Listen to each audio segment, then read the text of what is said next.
Добрый день, вечер, ночь, уважаемые подписчики и гости канала. Сегодня с нами я, Влад Грим. Сегодня с нами наш альтернативный переводчик Иван. И сегодня с нами Нерпа. И главный наш гость — это Мэтью Фаррером, автор будущей книги в цикле «Саббат, Крестовый, поход». И думаю, чтобы не отвлекать, чтобы побыстрее мы начнем. Так, первый вопрос. Как вы решили стать писателем? So the first question is a broad and general one. So how did you decide? How did you choose, and if you chose at all, to become a writer yourself? Wow. Okay, you're right. That is quite a broad one. Yes. So, let's see. I don't think there was a single moment, a single sort of choice point where I thought, okay, I now, yes, okay, I have decided what I want to do with my life is. I can sort of look back through and see that it was a path that I just sort of slowly found myself on. I remember I always used to be very keen on telling stories. I loved creating stories in my head, and when I was a little kid, I would actually act them out, running around the backyard with a piece of wood that would be a laser gun or a sword or a whatever. When I got older and I started to write things down, I do remember that even from my early years at school, story writing, which we called composition or creative writing or whatever at school, was something I always really enjoyed. It turned out to be something I was always really good at. If I say so myself, I got good comments and good feedback from it. Mm-hmm. I started to notice that when we got given a writing assignment, the other kids in the class would be going, they didn't like that, and I'll be going, great, this doesn't even feel like work. This is lots of fun. And I started getting I got particular encouragement from my teachers.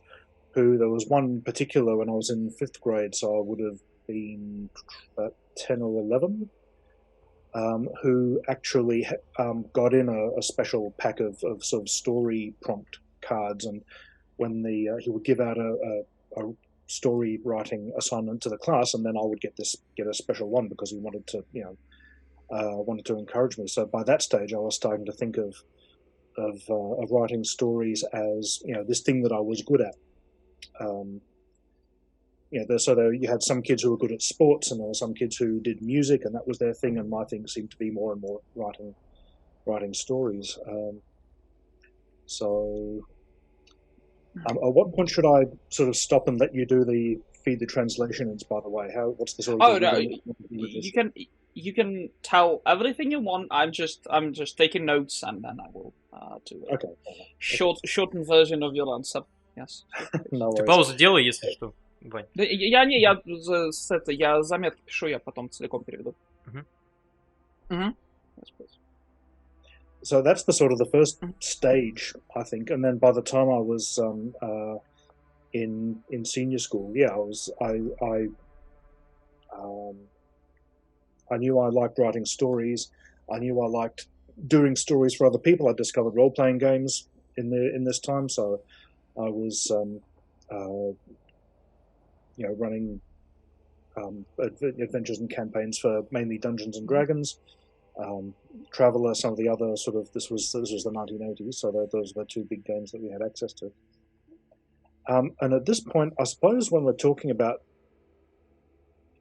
choosing or starting to work towards becoming a writer, it will be the last 2 years. If there was a point, it will be the last 2 years of my senior schooling, because what happened then was that the school library subscribed to an American magazine called the Writer's Digest.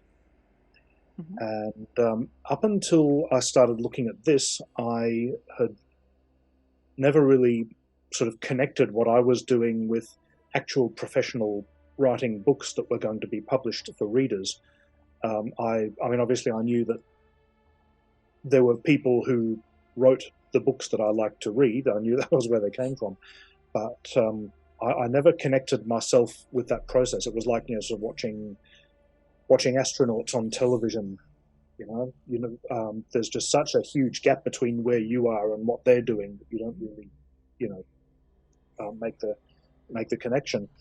But then when I started reading this magazine, it was fantastic. It was all these sorts of things. There was creative writing advice, you know, on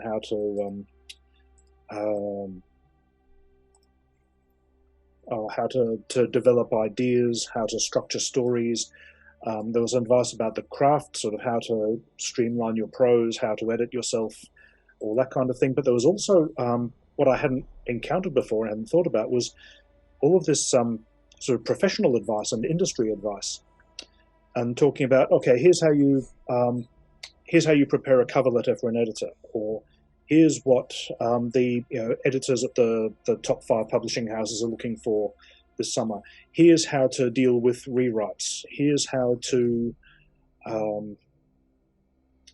here's how to budget, and how to, you know, most of the stuff about finances and tax, so on, was aimed at Americans. So, but nevertheless, it was just talking about writing as a thing that people could do. You know, it wasn't this sort of mystical thing that I had no idea how to connect with. And I started thinking, wow, you know, all these people are doing this stuff. This is something that I can. This is something that I could do as well. This is there's a craft and a trade here that I can learn, and I read every issue of that magazine cover to cover for those 2 years and since, because apparently I was the only person who was reading it. When I finished school at the end of the following year, they actually said, look, do you want to take those, because you're the only person who ever reads them, and we're not going to continue the subscription. So I got to take them home with me and keep reading. And that was what opened up this whole new perspective on writing. It didn't just have to be this this thing I did mostly in the classroom, or sort of wrote in the back of exercise books and maybe showed to a friend or two. It was something. This sort of showed me how I could take that thing further. So from there, I went on to university. I still did a little bit of fiction writing. I wrote a column for the university paper, sort of a humor column, which was not terribly good. And then, tried to, after I finished and got a job that would keep me fed and keep the lights on, I started to try and get serious about writing things that I could actually send out and get published. Mm-hmm. Oh. So that is a long story short. So did you take those magazines from the library? Did you take Yes. those? Yes. They offered them to me. Like I say, they said, "Look, we need the shelf space." I should have brought one down. They're still in the house somewhere. I'm not sure where. I could have held it up for the camera. But yes, no, I still have them. Mm-hmm. That's окей. Итак, соответственно, Мэтью всегда любил прокручивать, создавать историю себя в голове. Когда он был совсем маленьким, он бегал на заднем дворе с палкой, притворяясь, что это меч, лазерный пистолет или еще какая-то такая штука. Соответственно, момент, когда он осознал, что ему нравится писать, именно писать истории, а не просто их создавать, произошел в школе на предмете, которого, я боюсь, у нас нет, но смысл в том, что это, если это переводить, то это что-то вроде сочинительства, то есть, грубо говоря, вам дают возможность себя раскрыть в творческом плане, именно в плане письма. Он на этом предмете получал хорошие оценки, и когда все остальные его одноклассники расстраивались, что нужно там писать какие-то эссе или еще что-то такое, а он, наоборот, радовался, потому что для него это, по хорошему счету, даже никакой там ни учебы, ни работы не было, это было, скорее, такое хобби, которое приносило удовольствие. В 5 классе один из учителей как раз на уроках раздавал всем письменные задания, вот как раз, чтобы они занимались таким креативным письмом, и вместе он предлагал отдельные задания, более сложные, чтобы его дополнительно мотивировать, потому что он видел, что ему это нравится, и он этим занимается. В старшей школе он начинает играть в ролевые игры, ну, то есть тогда это Travelers D&D, потому что это то, что было доступно на тот момент, отыгрывал, ну, то есть не отыгрывал, соответственно, являлся DM-ом, вводил партии, и, ну, то есть, соответственно, это тоже сыграло роль в развитии творческих способностей. В последние 2 года старшей школы произошел именно вот момент, такой коренной перелом. В школьную библиотеку начал поступать Writer's Digest, американский журнал, в котором, в общем, американские писатели англоязычные делились, в общем, какими-то там советами, в основном там по тому, как структурировать свои рассказы, по тому, как, например, писать официальные письма издателям, какие издатели ищут какого рода писателей, как заниматься там, типа, переписками своего текста, ну и так далее, и тому подобное. То есть.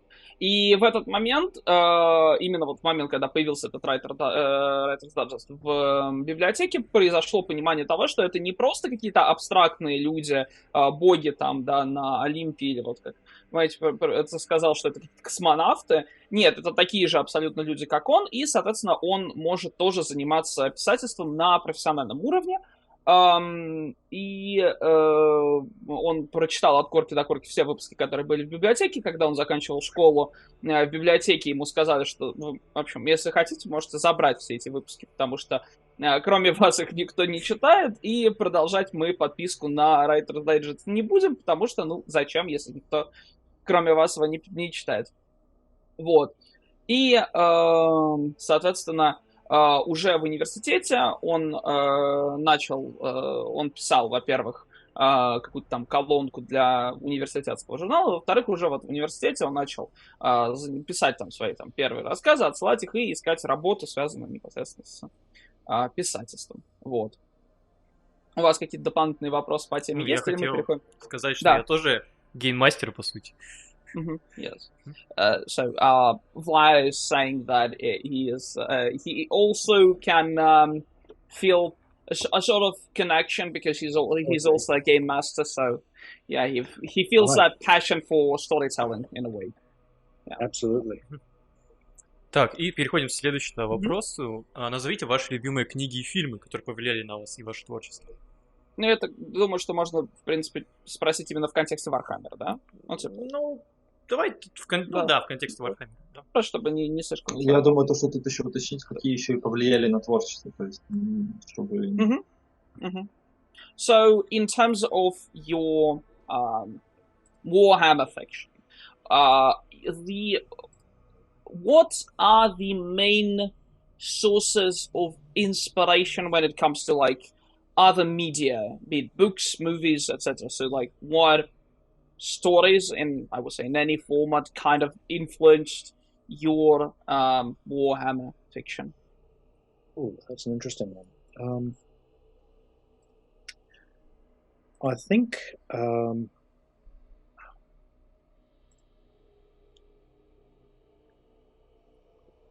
I mean, my answer to questions about influences and so on, and I suppose this is a little bit glib, is that a writer or a creative person's influence is everything they've ever seen or heard or read, because it all goes into the chemical pool in the back of your head and crystallizes into ideas. Let's see. I mean,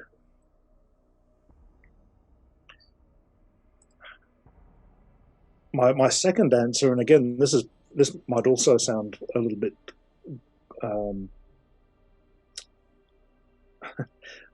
glib, is that the next big influence is the setting itself, because I can remember the feeling when I first really started reading the Warhammer 40,000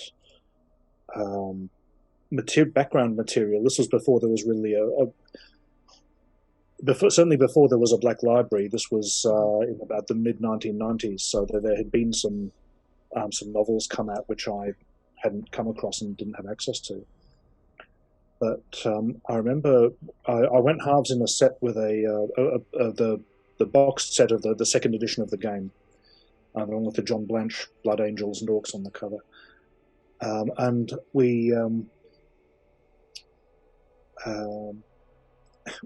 went to a restaurant after we'd bought the thing and pulled the box open at the table and started going through all the books. And just that wonderful sensation when you come across a creative thing that is not quite like anything you've run across before. The 40K setting, I'd seen bits and pieces of it in White Dwarf magazine, because we sort of got into 40K sideways. We were a friend of mine that I worked with had got me into Blood Bowl, and we started buying White Dwarf for the Blood Bowl articles, and then got more and more interested in the bits and pieces of Warhammer 40,000 stuff that we would see while we were sort of looking through the rest of the magazine. And so, yeah, the first time I did that really deep dive, I pulled out the old Codex Imperialis and just started at the first page and went through it in section by section. Completely lost track of time because it was so different and so sort of actively opposed to any other science fiction that I really knew about at the time. This sort of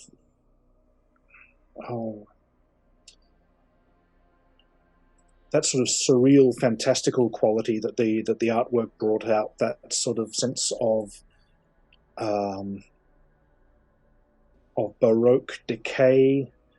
The idea that sort of what you get in a lot of upbeat science fiction is that sense of progress and exploration and adventure and sort of outward expansion, going on to the future, and the way that it turned all of that back on itself, and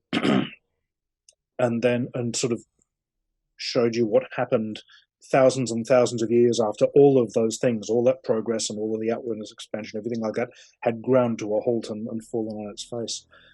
So, and then sort of trying to get into the setting, because we're talking influences, trying to get into that setting and write something that properly reflected that weirdness, to see if I could capture it for myself and express it myself. That strangeness and that difference, trying to get in there and do justice to it. There's let's see. The specific work, I'm just trying to sort of take an inventory of all of the things that I may have sort of drawn on or had in mind or what have you at various stages when I've been writing. And the major thing for the Shira Calpurnia books, and this is I think I've mentioned this in write-ups before, was a crime novel by Martin Cruz Smith called Gorky Park, which is actually set in Moscow. It's a murder mystery, and I'm aware that I'm talking here about a book about Russia or about the USSR, written by an American. So I have no idea, sort of what how the book looks to Russians. But the thing that really fascinated me about it was the way that the detectives had to they were coming at the crime from a completely different angle to what I was used to reading in those kinds of stories. And they were coming at a thing, the whole idea of what, I don't know if this is going to sound strange, but of what crime meant, what it meant to be, to break the law, what it meant to be administering justice. They had to do it all in a very different sort of political system under a very different ideology. And I found that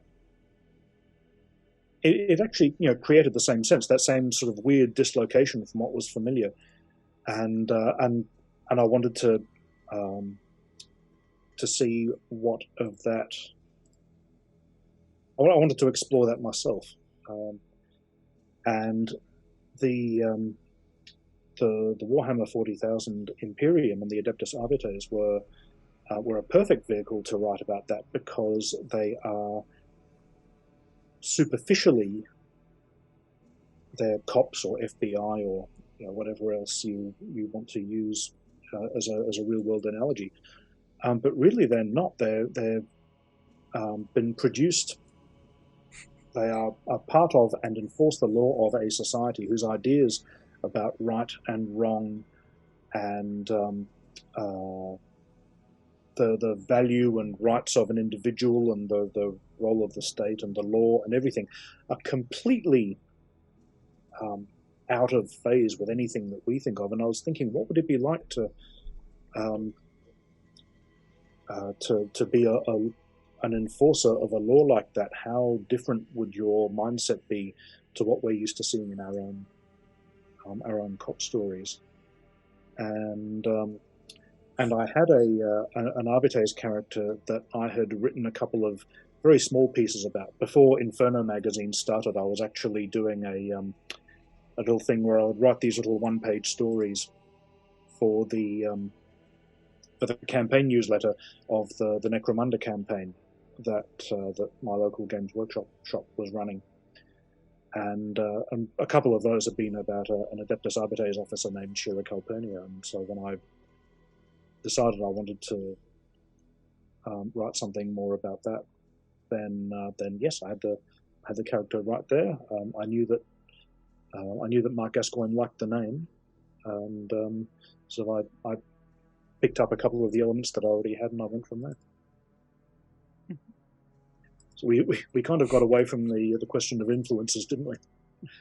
I don't know. Like, I think that we kind of covered it. So just to kind of emphasize, the main influence in terms of like this weird dislocation feeling would be Gorky Park, right? That novel, and how the local Soviet law enforcers, how they viewed crime differently.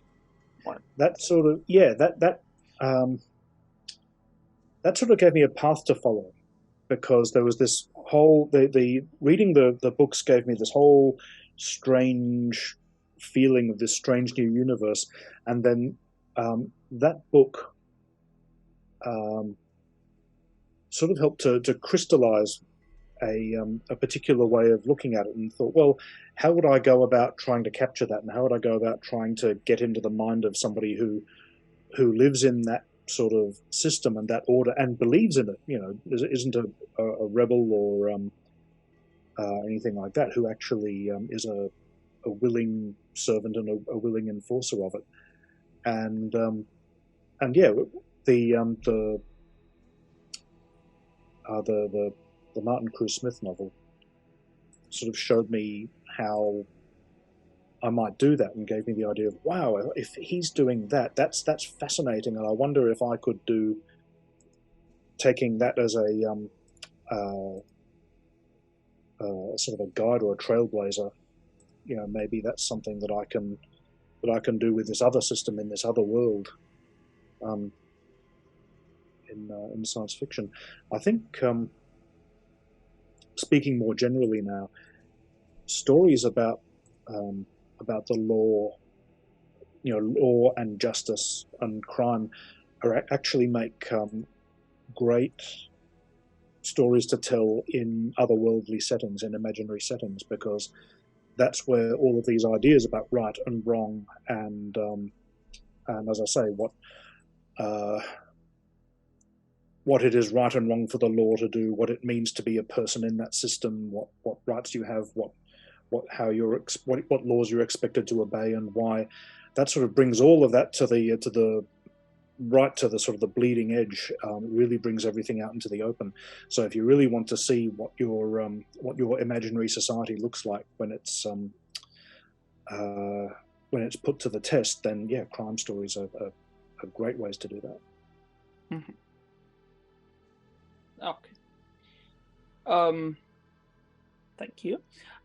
Итак, в общем, по хорошему счету, у любого творческого человека, у любого писателя в целом влияние, всякие там вещи, которые повлияли, это вообще все, что они когда-либо видели, смотрели, читали и так далее.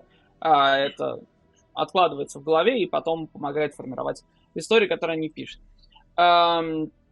Что касается непосредственно тех произведений по вселенной Warhammer 40 тысяч, которые Мэтью непосредственно писал, в первую очередь на него очень сильно повлиял сам сеттинг Warhammer, то, как он описывался еще до того, как существовала там Черная библиотека. И одно из его самых таких ярких воспоминаний — это то, как он приобрел второй выпуск игры с вот этим кавер-артом с кровавыми ангелами. Они с кем-то пошли в ресторан, вскрыли эту коробку и начали смотреть на разнообразные материалы, которые прилагаются, то есть на рулбук и так далее, и начали смотреть на те, в общем, крупицы информации касательно лора, которые там описываются. И интересный факт, знаете, узнал про 40-тысячник из Белого гнома, потому что изначально он играл в Blood Bowl, и вот его больше это интересовало, и он вот так вот, такой пайплайн, да, от, что называется, Blood Bowl к 40-тысячнику. И для него в плане формирования представления об непосредственно том, как выглядит Warhammer и что необходимо включать в историю вселенной, очень важным явлением был Кодекс Империалис, то есть это буквально такое было чтиво взахлеб, от корки до корки тоже.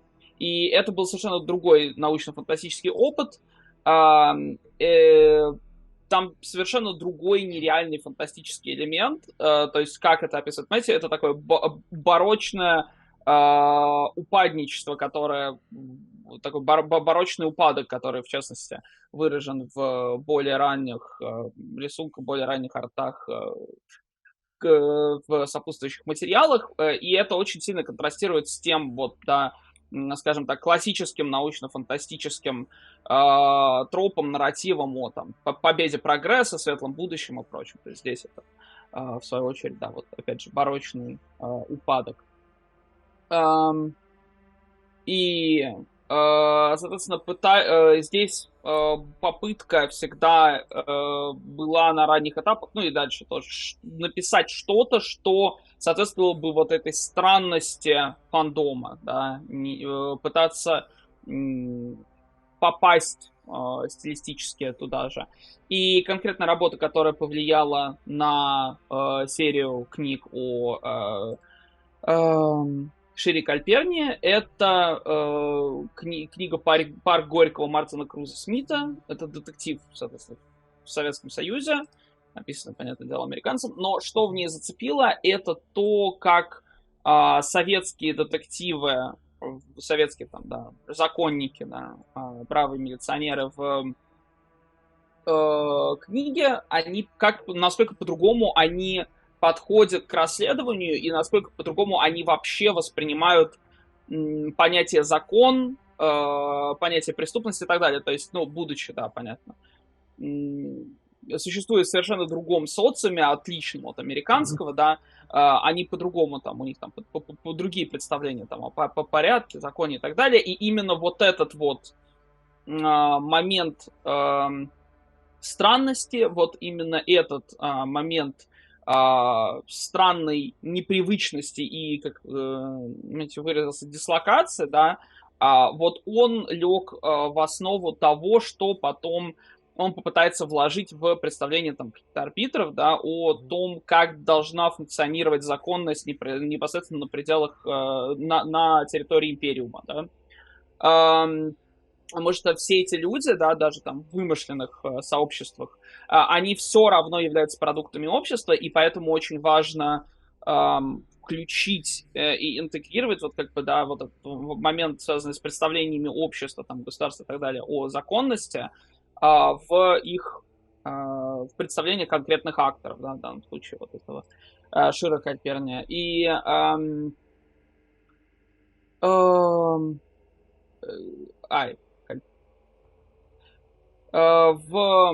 непосредственно вообще откуда этот персонаж появился, тут, насколько я понимаю, ну, то есть это не оригинальный персонаж, понимаете, он упоминался в некоторых из заметок по поводу кампании к Некромунте, и уже оттуда вот этот вот он как бы перекочевывает в непосредственно контроль произведений самого Мэтью. И вообще он отмечает, что истории вот о законе, справедливости и преступлениях — это очень хороший вариант произведений в научно-фантастических, фантастических сеттингах, потому что он очень хорошо помогает раскрыть такие вот глубинные представления общества вашего выдуманного мира, о там, порядке, законности и так далее. Ого. Вот, у вас какие-то вопросы есть дополнительные? Да. Значит, вопрос, так сказать, двусоставный. Не знаю, объединишь ты его в два или разобьешь. Первое — это каково вообще было работать в Black Library нулевых, то есть когда как раз-таки Мэтью туда попал, и в том числе, да, хотелось бы узнать, как он туда попал. А во-вторых, такая вторая половинка, сейчас, значит, Black Library запустила серию Warhammer Crime, которая рассказывает как раз-таки о мире, подобном тому, который Мэтью создал в трилогии про Ширу Кальпурнию. И хотелось бы узнать, вот каково было тогда работать, в том числе и с редакторами, как они воспринимали вот такое развитие сеттинга, потому что, несмотря на то, что, о чем он сам сказал, то, что это стилистический Warhammer, но это несколько отлично от того, что можно увидеть в других произведениях. Понял. Хорошо. Такой вот. Ну, я думаю, что, в принципе, можно объединить. Мне кажется, это достаточно такой логичный. Okay, so the next question is about your experience in Black Library in the 2000s, and just a side note, like, how did you get that? How did you get to walk with the Black Library? And also, as to talking about your experience in the 2000s. So recently, Black Library, they have launched a series called Warhammer Crime, and so how was it to be a sort of a like groundbreaker in this field? Because even though your stories are Warhammer in nature, they are like crime stories as a genre, and so how did the editing editors and your colleagues in Black Library react to your decision to like kind of write crime stories in this setting? Yeah. Right. Well, the first you're asking first about starting how I came to work with Black Library, right? Yes. So the novels that I did with them, as you say, were in the 2000s. I started doing short stories for them in the late 1990s, and so I suppose picking up from where we left off with the when we were talking about my starting to write. So they Games Workshop sort of relaunched itself into fiction publishing with that magazine, Inferno magazine. You know, it was they started off at 1995, I think. I remember there was an issue 0, so they called it, in that was in a white dwarf, and they said, "Hey, look, we're doing this new thing. It's going to be a new magazine, and it's going to have Warhammer Fantasy, as it was then, and Warhammer 40,000, and there's going to be no rules, no miniatures, no tactics articles, no battle reports. It's all just fiction and art based on the games." And I thought this was... I was about to say I thought this was fantastic. Actually, the first thing I was slightly aghast, because my first thought, and I don't know if this makes much sense, was, oh no, they're starting without me, because if there was something coming along that was publishing stories and they were doing fiction publication, and it was about this thing that I already knew that I could, you know, write stories about. As I mentioned, I'd started to write fiction pieces for my local shop for their newsletter and so on. I thought, how do I get in on this? I can't let this go on without getting, you know, becoming part of it, because it was something that was sort of very familiar, and it felt accessible. Even with the guidance that I was talking about from the Writer's Digest and so forth. In the days before the internet really got going, trying to be an author in Australia was really quite daunting, because the publication scene and the writing scene here was tiny, and there wasn't that really easy internet access to writing communities and markets and publishers and so forth overseas. I had to sort of piece together how I might go about submitting stories and who to and who was buying, by finding the rare newsagents or specialty shops that might carry an issue of Amazing Stories or something like that, and page through trying to find guides and addresses. So I'm sorry, I'm rambling a little bit, but the point was, when Inferno came along, this was this great big brightly lit easy path. I think, all right, I can actually do this, and I grabbed the first issue of Inferno as soon as it arrived in the shop, and I was walking away flipping through, and I remember seeing the thing there saying, yes, we are looking for new contributors, send us your stories. Yes, this is me. And I wrote up a thing that I thought was going to be pretty good, and it was actually a Warhammer fantasy story about a sort of an apprentice necromancer who gets betrayed by a wight that he thought he had, you know, under his control. And I was fairly happy with it. I wrote up my sort of a pitch based on that, and I sent it off, and I was thinking this, and I got back a reply, and a very encouraging one. It wasn't an acceptance; it was very encouraging, saying, "This looks pretty good. Can you just rework it a little?" I won't go into details. I asked for a couple of changes, and I made those. Send it back on a sort of almost on impulse. I took one of the little one-page pieces I'd done for the Necromunda campaign, and it was a little self-contained one-page story. I turned it into the first scene of a longer story and wrote up a story outline, because that was what they asked for. 1 or 2 pages of prose, and then an outline of how the rest of the story went. And I sort of put one together fairly quickly and just put that in there as well. And then what came back was, well, the Warhammer fantasy one isn't really for us. With hindsight, it seemed funny that they were saying we don't want this because it's too battle focused, but what I'd actually written was something very like the stories that you used to get in the old army books, you know, that would illustrate how basically just an illustration of how a particular side looked when it went and fought a battle. There wasn't much more to it than that. So yeah, fair enough. But then they really liked the Necromunda one, and then that went through a couple more rewrites. But that turned into my first professional publication. with Inferno magazine. That was in about 97, 98, I think. And then once I'd signed on and I was corresponding with them, then there was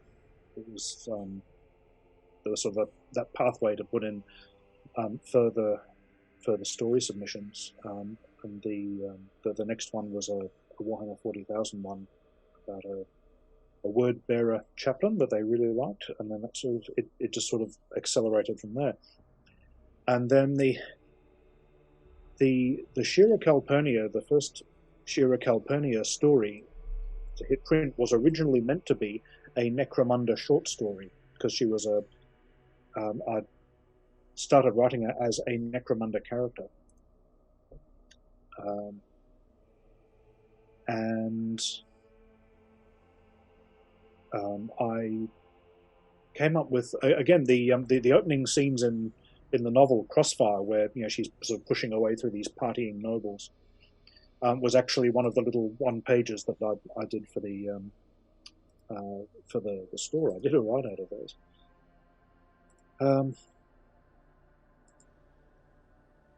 And I'm sorry, I've lost my train of thought.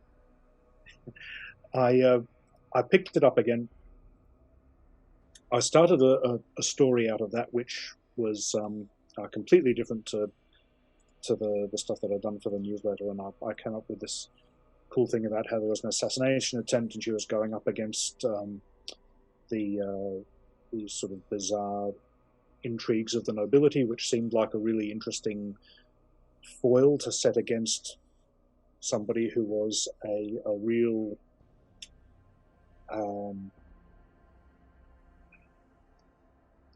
straight shooter with an extremely simple and rigid worldview, who was really not made to understand that kind of the sort of the world of politics and treachery and intrigue that she was going to have to try and make sense of. Came up with that. They liked the pitch, and again, this was for a Necromunda story. And they asked me to write a 9,000 word story for Inferno. And for some reason with that one, it really didn't want to be a short story. Every time I would write a scene, it would end up being longer. Every time I looked at that scene, it obviously led into another scene that the story really needed before I could go on to take the story where I'd said that I would. The scenes just sort of seemed to unfold out of each other. It just kept getting bigger and bigger, and all seamlessly. There didn't seem to be any way of messing with it without actually breaking it. And I remember sending an email off to to Christian, who was editing Inferno by that point, saying, "Okay, look, I finished the story. I just wanted you to know that I have actually finished. I know you wanted 9,000 words. It's about 34,000 words now. But it is done. So just so you know, it's done. And I'm going to start working out how to actually bring it back down to the length that you want it." And I sent that email off and sort of sat there, sort of looking at this thing on my screen, thinking, what the hell am I going to do with it? And I get an email back from him saying, "Look, actually, I've got an 11-hour train trip coming up this weekend, so send me the long one because I could use something long to read." So I send it off and go back to sitting there staring at it. And about a week later, I think it was, I got a mail back, not from Inferno, but from Lindsay Priestley, who was editing their novels range at that stage, saying, "Listen, you've got this story, it's and we like it, and instead of trying to cut it down to 9,000 words, how about you write it out to 90,000 words, and that can be your first novel for us." And so that was where the novel Crossfire came from. And while we were working on it, it evolved away from... it stopped being a Necromunda story, because at that stage they were trying to have a clearer division between the Necromunda IP and the Warhammer 40,000 IP for various reasons. There was a brief conversation about actually putting it on Armageddon just before the Third War, because the Third War for Armageddon was a big deal at the time. And I didn't like that because it put a hard time limit on how many stories I could tell about Shearer's exploits in amongst the sort of the civilian politics of the Imperium, which was the angle I really wanted to take, because at some point the orcs are going to arrive, and then it becomes it will just become another war story. So I sort of cast about, and I came up with Hydrofer as a setting, mainly because I liked the name, and I sort of read up on the references that were in there, and amended it to fit, and so that was the that was how we got Crossfire. So, thinking about sort of, I guess, the second half of your question about the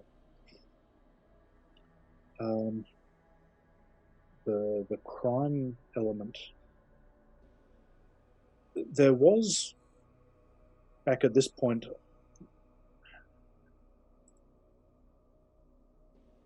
my memory of it is that things sort of were a lot more fluid at that time. There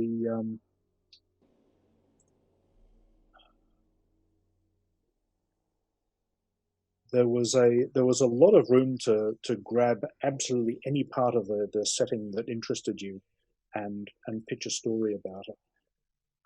There were a lot fewer of all of the factions and so forth that we have now actually had codexes and model ranges and and sort of highly developed background. There was a lot of room to move, and there was there wasn't a rigid distinction. So, for example, there was no Warhammer crime line, and there was no Warhammer horror line. There was Warhammer 40,000, and you could try telling whatever you felt like telling in that setting. So I never got any pushback against the idea of telling crime stories. And I mean, I was writing these also after Dan Abnett had already started writing the Eisenhorn books, and had, I think, I have a feeling Xenos came out while I was about halfway through Crossfire, if I'm remembering the dates correctly. And of course, Xenos is, I mean, not technically a crime novel in the same sense that the Calpurnia ones of the Warhammer crime books are, but it had a lot of that sort of feel to it, a lot of that investigation and uncovering of mysteries articles, uncovering of mysteries angle. So it wasn't a completely new thing. I don't know. I hope I've sort of answered the question a bit there. Yeah, absolutely. Thank you. У вас есть какие-то дополнительные наводящие, может быть, вопросы? Так мы сначала перевод будем слышать. Да, хорошо.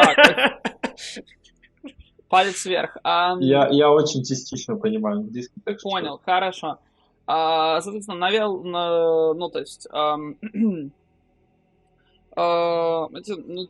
в нулевых он начал писать непосредственно новеллы. До этого, в второй половине 90-х, он писал короткие рассказы для Games Workshop'ского нового журнала, который фокусировался непосредственно на рисунках, на арте и на рассказах, на фикшене о всех там интеллектуальных собственностях Games Workshop. И, соответственно, в этом рассказе, в нулевом выпуске этого журнала, который был опубликован непосредственно в Белом гноме, там было написано, что вот мы запускаем такой журнал, и тут не будет никаких там рассказов про миниатюры, там про правила, про вот это все 5-10. Мы будем здесь фокусированы конкретно на историях, на артворке и так далее. И, соответственно, у Мэтью возникло такое... Он, с одной стороны, был очень рад, что вот как бы происходит такой запуск журнала, где он может себя показать, но, с другой стороны, ему было обидно, что, кстати, а как это меня не позвали? Как так? Вот. И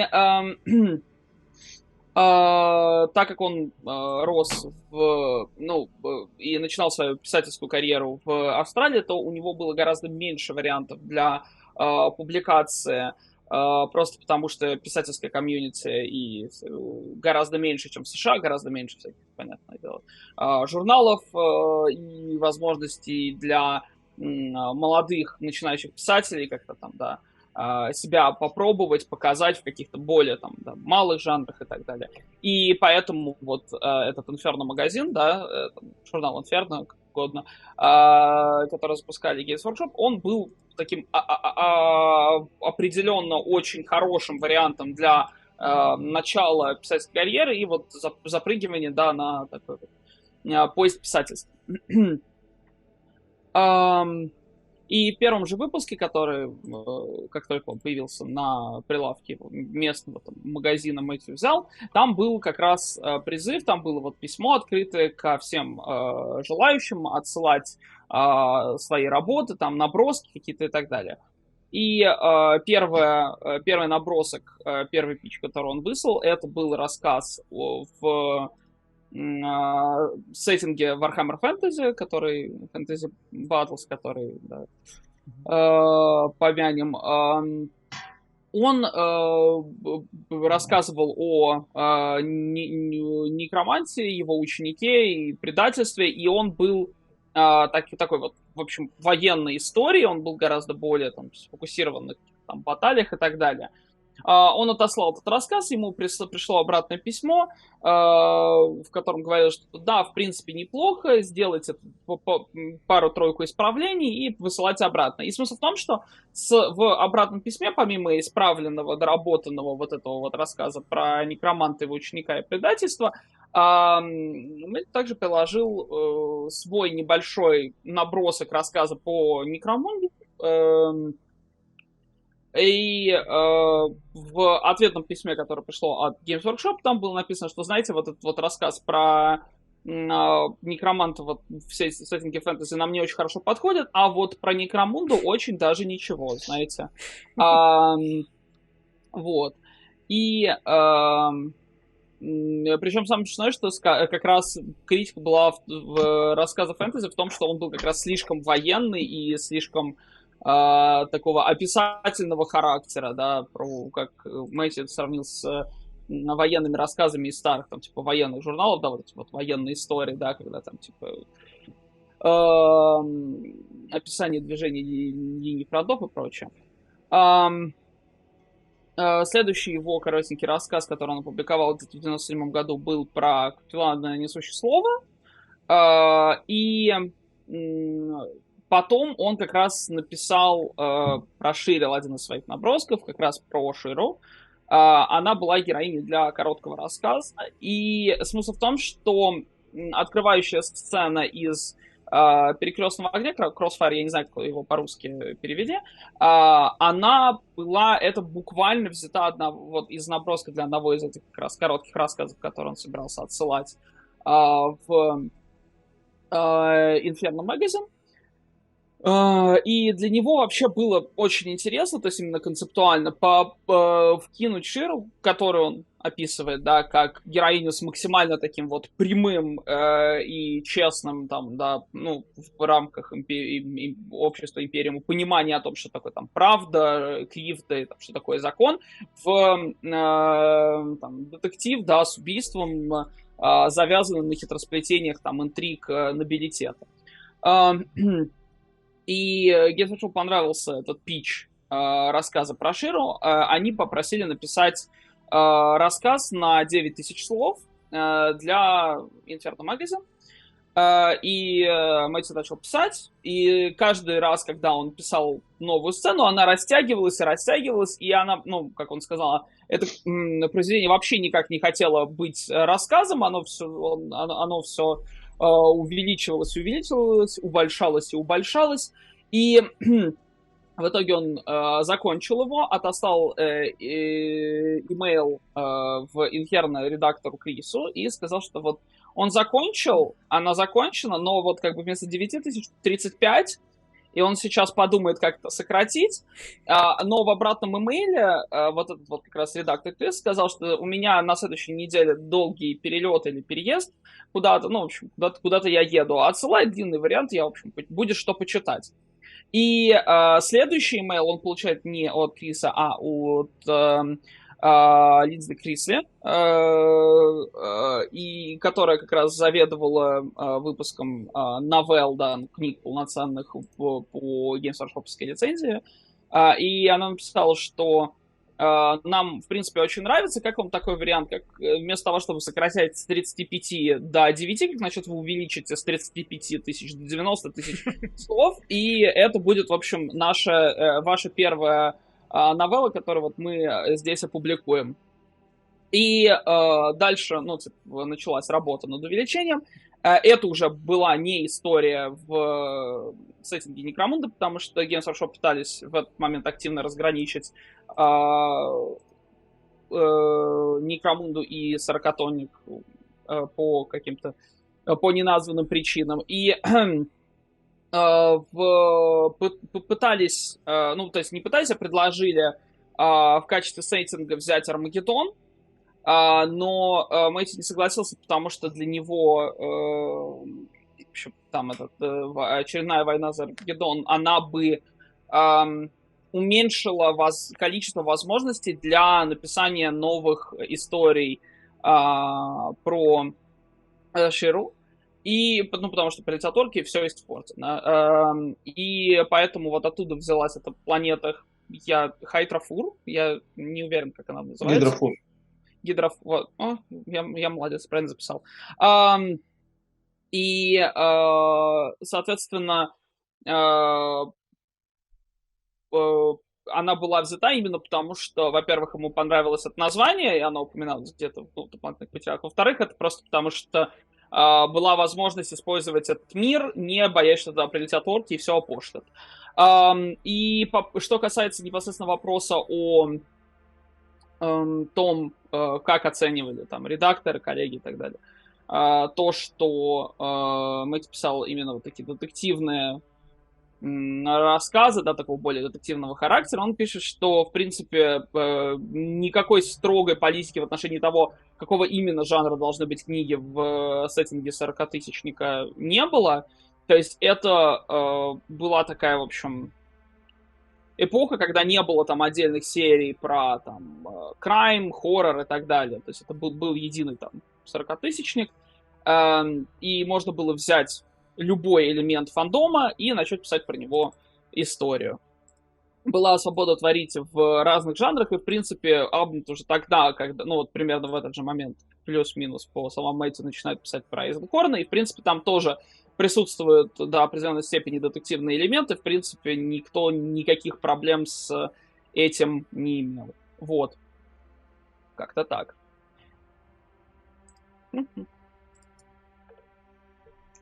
Круто, интересно, на самом деле. Давай. Я откланяюсь, и можете, в принципе, сейчас задать тот вопрос, который я тебе написал. Давай речь скажи свою, чтобы просто так не ушел. Спасибо большое за рассказ. Интересно, значит, хочу еще один уточняющий момент. Я его отправил Владу. Значит, вот сейчас у меня встает на свои места история про первой книги, потому что первая, да, часть, вот это начало, ну, действительно какое-то растянутое, большое, какое-то самостоятельное, оказывается, это был целый рассказ. То, как появился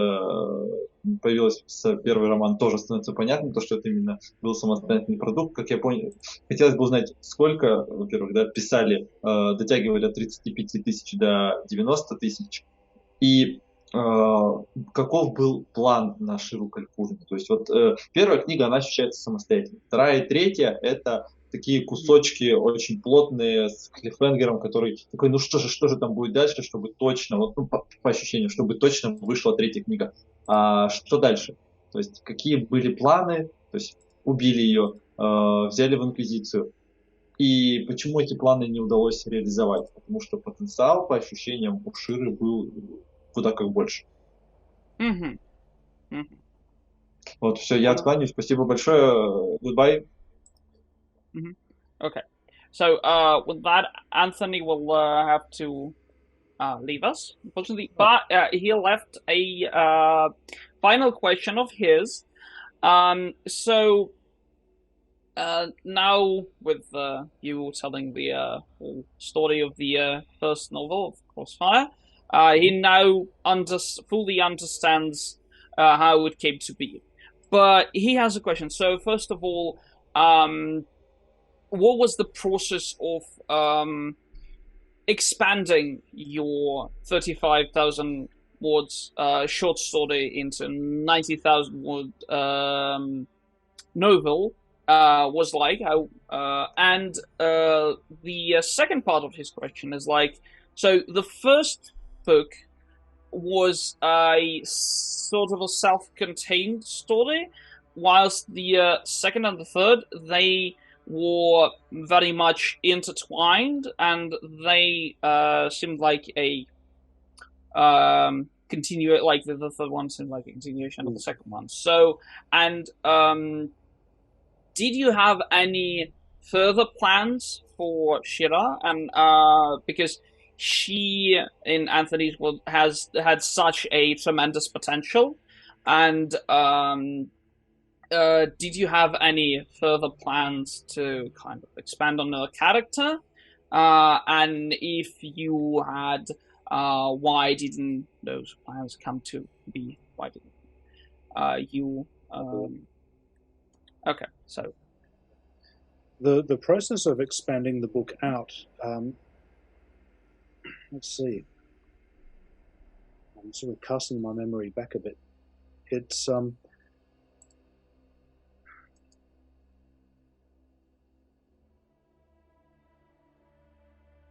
the initial expansion was quite easy because, as I say, it was a story that wanted to be longer. I could tell while I was writing. You know, there always seemed to be more to say. And if I wrote a short scene in which a certain events were happening, and then carrying on to another scene, I could tell that there was this great extra scene that I could write in transition that I could use for that. And then once I had the ability to then go further, and I didn't have to sort of follow the fairly narrow focus that the initial short story pitch had, and I could actually range anywhere on the planet, and I could excuse me, I could sort of show what Shira was up against in lots of different ways. I could sort of go out into the travel out into the system. I could take an altercation with another arm of the Adeptus or part of the nobility, or something that I'd have to do in a short conversation or a short action scene in a short story. I could give a whole chapter to and really sort of let it unroll, bring out lots of cool details, let the thing like when they go out into the Hydrofer system and storm the ecclesiarchal ship, or the dueling scene at the naval gate. I could just let those whole sort of arcs within the story, let them expand and be themselves and have their own rhythm, their own beginning, middle, and end that fed back into the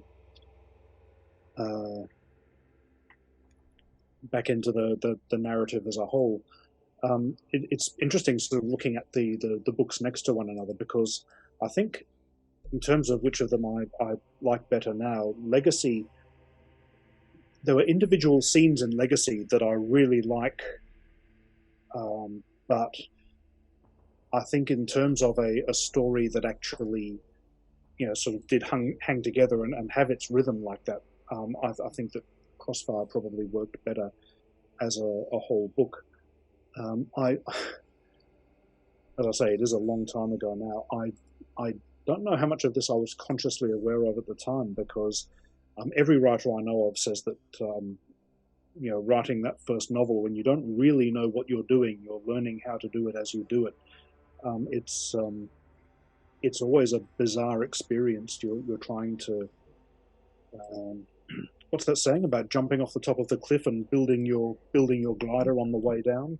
It's it's a strange experience. I don't know how much of it I was doing deliberately and how much I was sort of, frantically trying to piece together as I went. I can tell you, I was absolutely sick as a dog by the time I finished the book. I was stressing out. I was writing all night because I was going to work, going to the office during the day. So I was writing all night, so I wasn't sleeping, and I was eating junk food to try and sort of keep my spirits up. And so through the finishing of the book and through the rewrites, I felt like crap, but clearly I was just sort of hanging on to functioning by my fingernails, because it was on a Friday when I got the email saying, "Well done, all the edits are over, the book is at the printers, you're finished," and I basically just ended up flat on my back, sick as anything for about 4 days. Could barely get out of bed. So I've managed to not repeat. I haven't done that to myself on any subsequent novels, luckily. So yeah, it was a strange experience and not completely under my own conscious control, I have to say.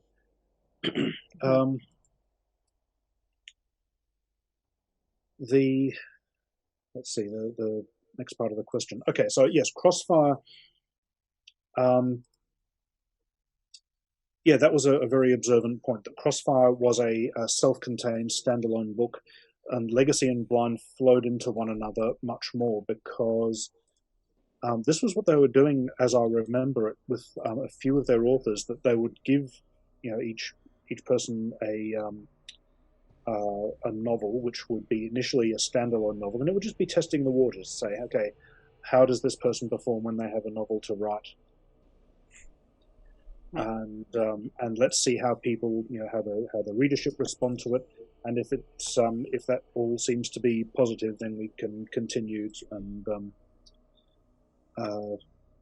do more of them. So the first book was a standalone because, if it hadn't done well, then there may not have been any more. It did well enough that they started to refer to it as a Shira Calpurnia novel, or the first. I remember a friend sort of spotted that before I did and sort of gave me a nudge and pointed out, "Hey, do you see that? They're calling it a Shira Calpurnia novel. Like there's going to be more of them. That's pretty cool." And then once we got talking about the next story, Crossfire hadn't been finished for long before they were saying, "Okay, what do you want the next Shira Calpurnia story to be about? Come back to us with ideas." And at that point, I thought, okay, there's an ongoing series here, if I want one. And so then I had in mind that at the finish of each book, as I was thinking, then it would sort of be a ramp for the next book to take off from. So yeah, with Legacy going into Blind, I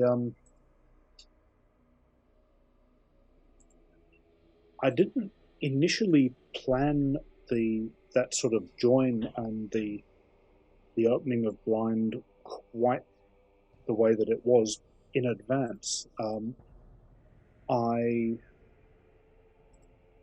knew that I wanted Legacy to finish with this whole, sort of horrible disaster that everything turned into with the procedures there. But then I sort of found that I'd backed myself into a bit of a corner, because the whole interesting thing about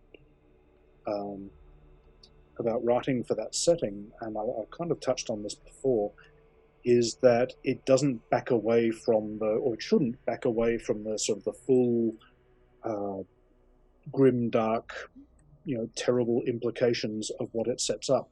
I don't think it's playing fair with the reader or the characters, and it's not doing justice to the setting. If you set up a situation that should by rights involve something terrible happening to the characters, and then you give an easy out that means that that the terrible thing doesn't come to pass. So I'd set myself up for this thing where she was, spoiler warning if anybody needs one, where Shira had presided over this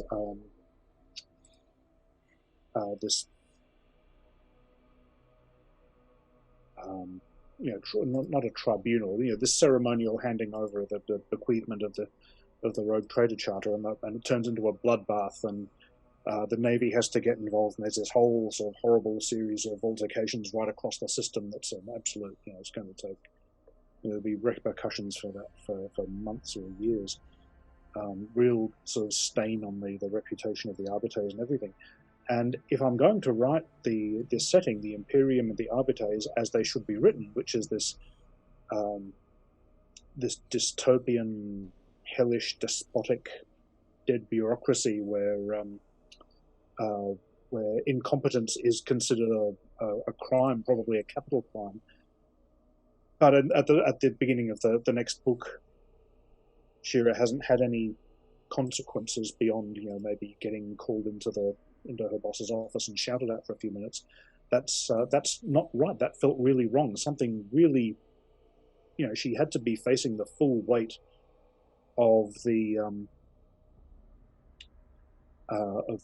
consequences of what happened. That is the way that the Imperium would work, and of course, with her personality and with the idea that, I want to tell a story about somebody who is a part of the system and believes in it. Then I suppose the character note that I hit for her early on that really gave me the clarity on how to go ahead with that story was that she fully accepts and I don't know if embraces is the right word. She is determined. I mean, this is sort of in her internal monologue early in the book.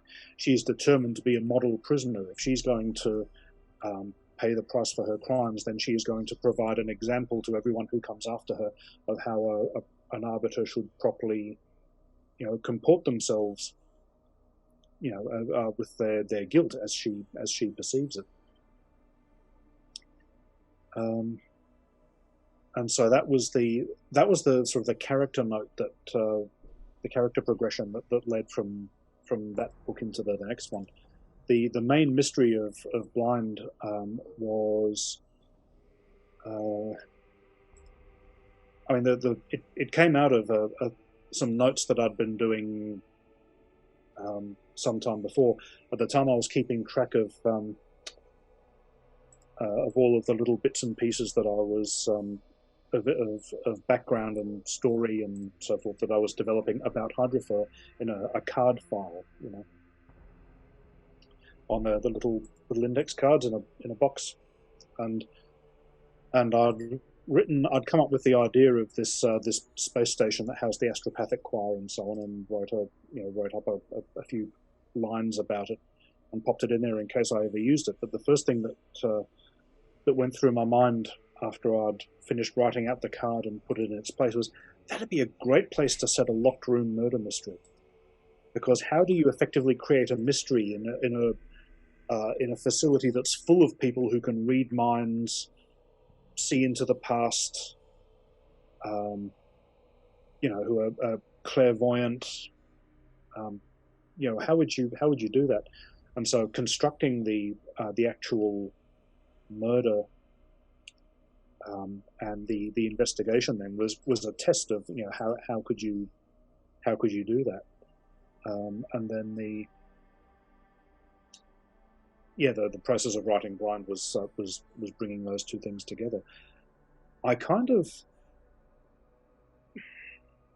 had the same problem at the end of Blind that I had at the end of Legacy, which was that I'd backed myself into a corner. Because the Imperium and Imperial law is not forgiving. There's no room for compassion. It prides itself on being vindictive and merciless. The whole point of the Imperium is that it's a distorted, hellish reflection of all of the bright, shiny, optimistic science fiction. So it's it's a setting and a system that's built on all of humanity's worst impulses. So it's going to be there's not going to be any latitude given to her for what she was able to do with solving this murder. In the final scenes, she is right back where she was at the start. She still has to face the consequences of this thing that she did. And I found that the more I thought about it, the more I found that I had got her to a place in her story that felt like a good place to come to an end, because it's, in one way, it's open-ended. You never find out what happened to her after she was taken back to Hydrafell for her trial, and whether that was some sort of horrible, secret Star Chamber hearing that only 3 or 4 people ever knew the outcome of, or it might have been some kind of huge public show trial or somewhere in between. We don't know. But we had got her to the point where she herself was reconciled to what was happening, and I think the last line of dialogue I gave her was, "I'm ready to go home," and she was she completely made her peace with what was going to come next, and that seemed like a really good natural finishing point for her story, which isn't to say that I didn't think of other things that I could do. I actually had some notes for a fourth Calpurnia story at one point. I even had a title. I think it was going to be called Ashes, but I never really went and picked it back up because it felt like the trilogy had sort of, as I say, had reached a natural endpoint, and because if she's going to then go on and have more adventures, then it kind of means that all of the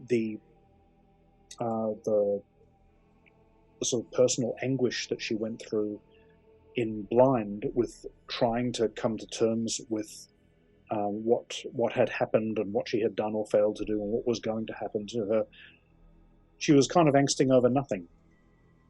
It was really interesting. It was a very good review of it that I came across that picked up on exactly this point. And the reviewer was saying, look, in one way I would really like another book, but in another way I wouldn't, because for her to, well, made the same point that for her to just be back in her old job doing her old thing kind of then cuts the legs out from under a lot of the character work that she went through in Blind. So in terms of more stories about her, I don't like to say never about anything. Anything is possible, but at this point I don't have any more plans to write more stories about her. So, again, I hope that's answered the question. I'm aware that I'm sort of zigzagging and weaving around a bit. I hope I'm keeping to the topic. Oh, I think that this is a great answer to both parts of the question. Thank you very much. Итак, процесс расширения до книги. То есть смысл в том, что изначальное расширение до 35 тысяч слов, которое, произошло невольно, да, оно проходило очень легко, просто потому что Мэтью непосредственно чувствовал, что ему необходимо, как автору, как писателю, что-то здесь дополнить, сюда вставить еще одну сцену. То есть сцены так и просились встроиться в уже имеющийся нарратив.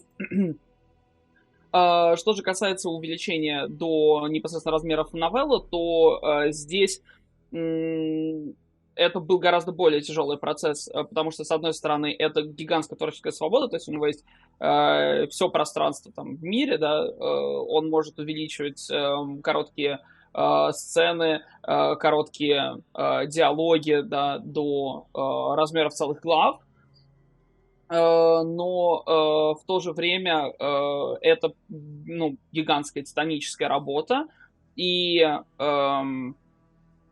смысл в том, что Мэтью очень сильно устал во время как раз написания новеллы, просто потому что он писал по ночам, работал днем в офисе и занимался тем, что он там кушал всяких фастфуд, чтобы себя как-то там поддерживать.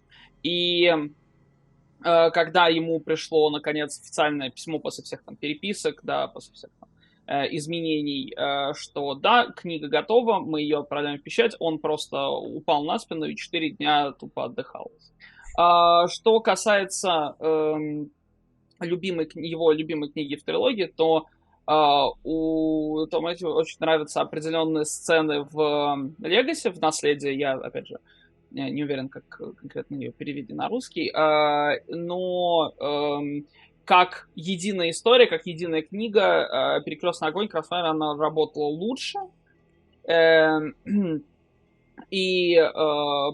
помимо этого нужно понимать, что Crossfire — это вообще его первая когда-либо книга написана, и он многие решения, которые он принимал, скажем так, не совсем осознанно, потому что он вообще впервые столкнулся с задачей написать полноценную книгу, ну и помимо этого, опять же, усталость. И да, верное замечание, что Crossfire — это как бы книга в себе, это законченная история, тогда как Legacy и Blind, ослепленная, я не знаю, как слепые,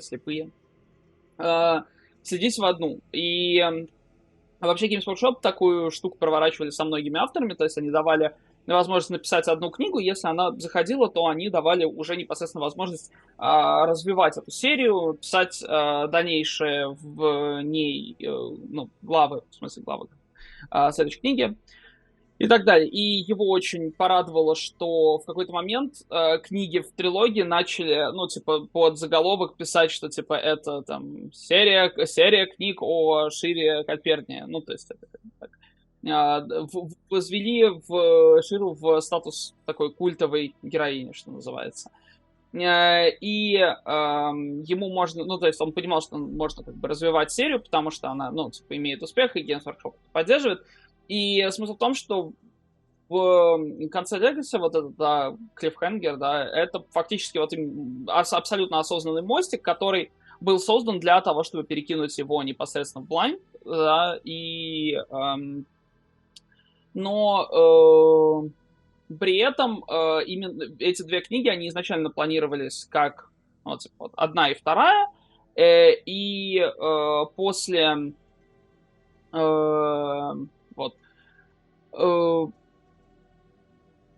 и обе книги, они заканчиваются на моменте, который Мэтью описывает как вот такой вот, то, что он сам себя загнал в угол, просто потому что обе книги, они написаны в жанре, в сеттинге гримдарка, в 40-томника, и, соответственно, здесь все в конце подводит к тому, что для Ширы последствия того, что происходит в книгах, должны быть максимально тяжелыми.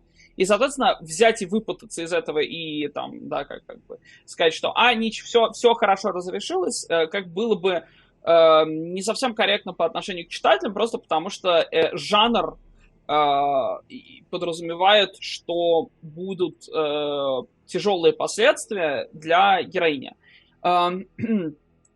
И,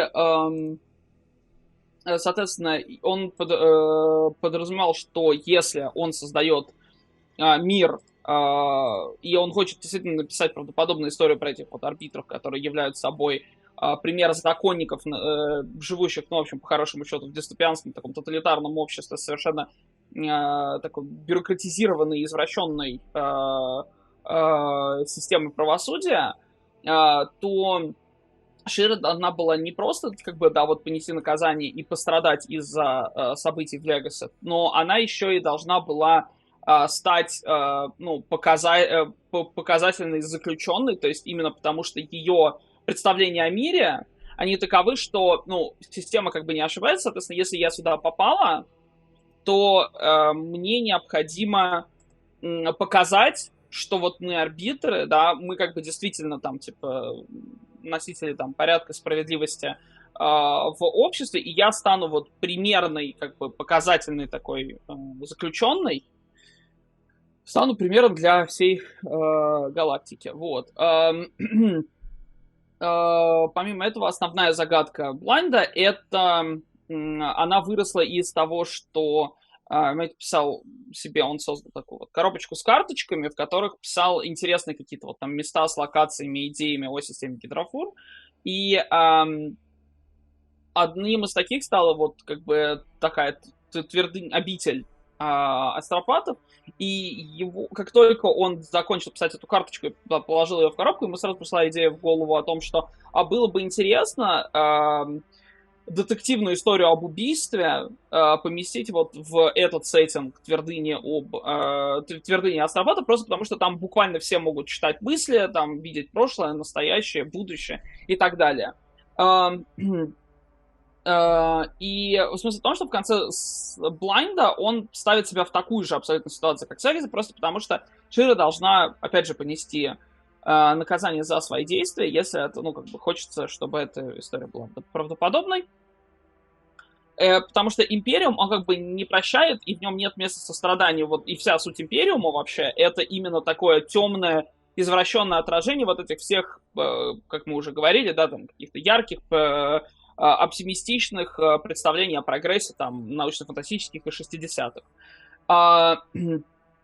И в конце книги она должна как бы ответить за свои действия, то есть она должна опять там предстать перед трибуналом, и Мэтью, почему не было продолжения? Мэтью чувствовал, что именно вот эта точка, да, в ее истории, там можно, в принципе, на ней стоит заканчивать, просто потому что, во-первых, это открытый финал, но, во-вторых, смысл в том, что если бы там она опять выпуталась из всей этой передряги, да, и там прошли бы новые там приключения Ширы, то они как бы обесценили бы опыт переживания и травму, которую она перенесла в конце Легаси и в течение всего Блайнда.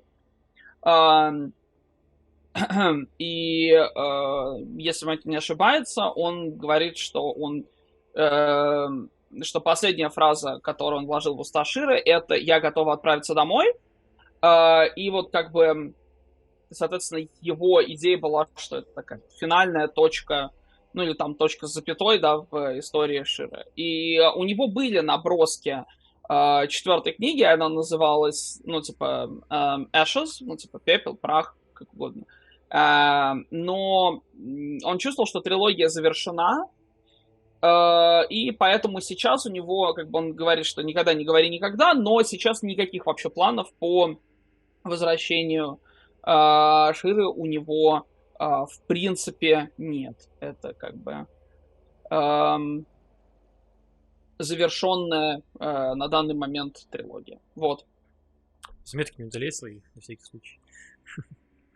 Я их удаляю просто, кажется. Все понятно. Я могу скинуть. Да, хорошо.